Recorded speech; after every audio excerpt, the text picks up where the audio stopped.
Hello friends, my name is Monu Vishwakarma. तो और आज के इस वीडियो में मैं जो कि बेसिक एक्सेल के बारे में बताने जा रहा हूँ। एक्सेल बेसिक में आज आपको मैं सिखाऊंगा कि किस तरीके से सेल के अंदर हम फंक्शन को किसी भी फंक्शन को लिखना हो या फिर कैलकुलेशन करनी हो, किस तरीके से सेल के अंदर कैलकुलेशन कर सकते हैं।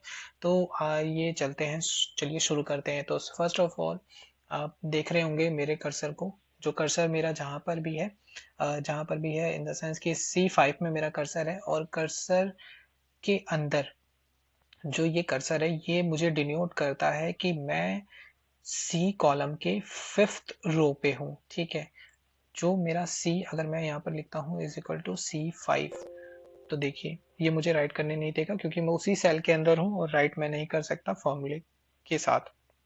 ठीक है, और तो इसके लिए मुझे क्या करना पड़ेगा, फर्स्ट ऑफ ऑल आप ये समझिए कि अगर कोई भी सेल अगर रिटर्न है इस फॉर्मेट में C5 C6, तो ये क्या डिनोट करता है ये पहले समझिए।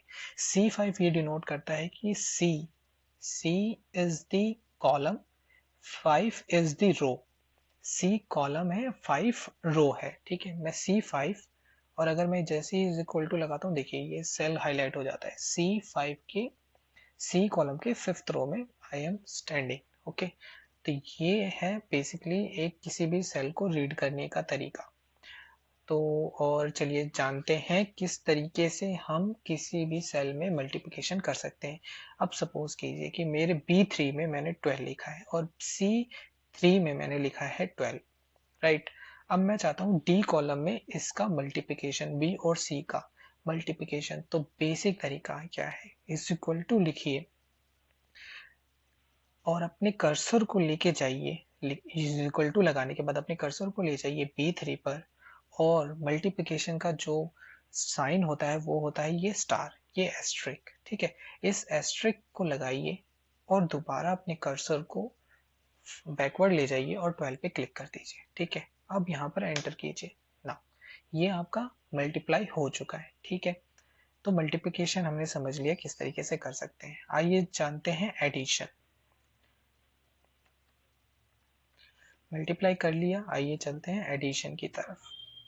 ठीक है, तो एडिशन अगर हमें 12 और 12 का एडिशन करना है तो इसका तरीका होता है इज इक्वल टू लगाइए, D4 में मुझे सम करना है, D4 पे ले जाइए और क्या करना है, कर्सर को ले जाइए B4 पर और साइन चाहिए हमें प्लस का, प्लस लगाइए और फिर कर्सर को बैकवर्ड लेके जाइए C4 पे और क्लिक कीजिए और एंटर कर दीजिए।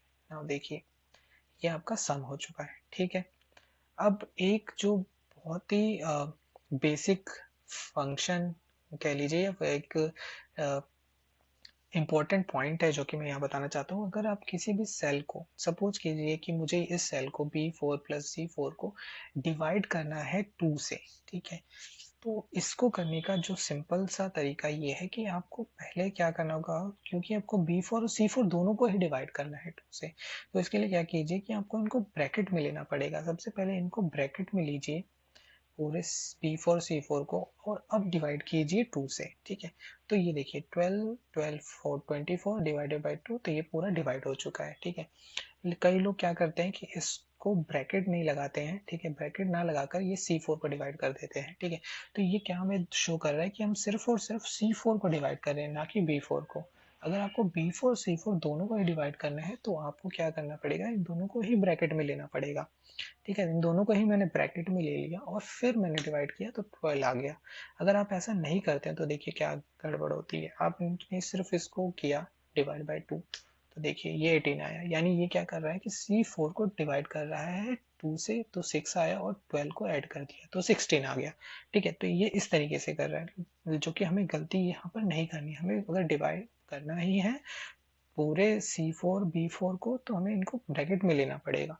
ठीक है, तो ब्रैकेट में लिया और फिर एंटर किया, तो देखिए अब रिजल्ट करेक्ट आया। ठीक है, मल्टीप्लिकेशन हो गया, एडिशन हो गया, अब आते हैं डिवाइड। ठीक है, अगर मुझे सपोज कीजिए कि मुझे D3 को यानी कि इस 144 को डिवाइड करना है 2 से, तो मुझे क्या करना है, इसको सिंपल सा तरीका है, D3 पे जाइए, डिवाइडेड बाय का साइन डालिए और 2 से करिए, 2 लिख दीजिए, ये लीजिए डिवाइड हो गया। तो डिवीजन का ये तरीका है। ठीक है, तो बेसिकली हमने 3 चीज़ें सीख ली हैं यहाँ पर, मल्टीप्लाई, एडिशन और डिवाइड करना, और सेल रेफरेंस को कैसे रीड करते हैं।